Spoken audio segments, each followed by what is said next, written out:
I remember this headache like it was yesterday.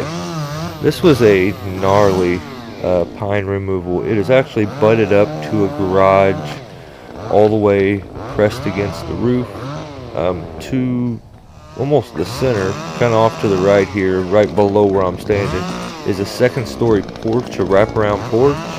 That porch actually goes to the carport, and pretty good sized carport.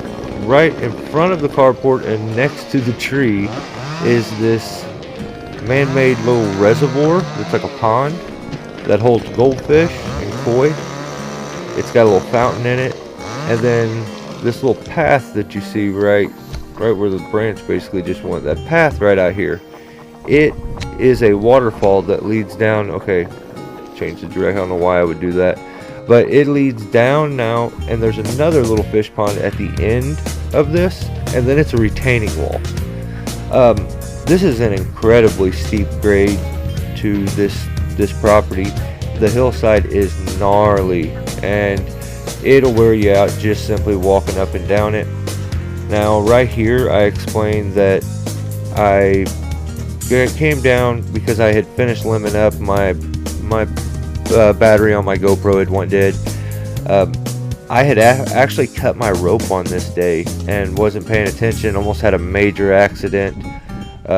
Always remember to tie a knot and pay attention to the rope. But if you notice right there, I brought a spare tire. So my thought process behind that is to basically catch the chunks of wood as they come over and not lose each piece down the hillside, because it is incredibly steep and they're just going to build up speed. So I head on up with the 362 and I just kind of start working at it piece by piece. And then at one point I feel like I got lazy. So this video is called Costly Mistakes. I probably had more than one in this. So you can see how close everything is. Where you see that plywood right there, that's actually that little pond reservoir kind of thing. And we're trying to keep everything on one side. There's electric lights that go down through there.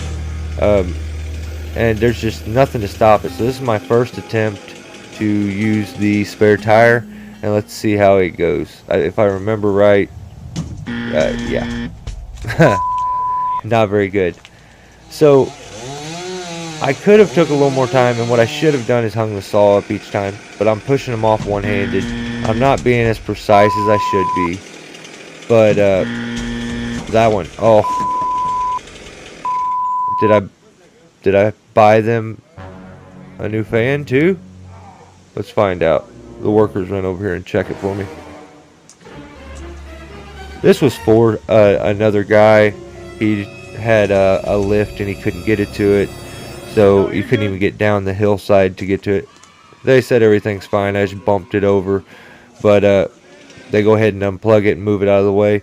I start to get the hang of the tire. It starts to work, and it's always aggravating hanging off the side. But I did leave. You probably wonder why you wouldn't go and take the other tall part down at the same time. Well, I want to keep a really good high tie-in point, so I have good work position.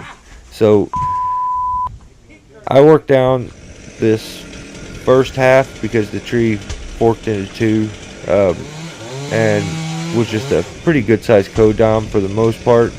The stump wasn't all that big, but I just kind of straightened things up here. I don't know what knocked my camera over, but then I start to think I tell you what, I got lazy.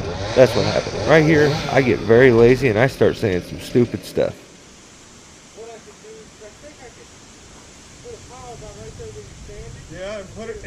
I start questioning if I can fall it. And the hillside's steep, yeah, the wall's weak. There's just so many things that it could go wrong with this. It could roll sideways into one of these porch poles, knock the whole porch down. Like, it's just, it's a headache every which way. I don't care. I don't know. So I come down, and I'm like, well, I'm gonna check it from the ground. Even the customer is saying, you know, yeah, it'll destroy that wall. It'll destroy that wall. And I I feel like I know what I'm talking about. Well, what do you guys think here? Do you think it smashes and destroys the wall if I try to fall it? It does have a bit of a banana kind of swoop back. Now there's where an issue becomes, because now that swoop back where it elbows and kind of goes back is going to hit right where the wall's at. That nub is going to hit like right where the wall's at. And I build up wood, and I knew it's going to smash the wall. It's too tall, and it is what it is. So the customers are sitting there. I guess they're going to make me fall it in between them. And yeah, the customer was right. I went up it, pieced it down, piece by piece, and fell the little log. There was no sense in taking unneeded risks. Guys, thank you for watching. If you don't mind, hit the subscribe. Stay safe. I'll catch you next time. Bye.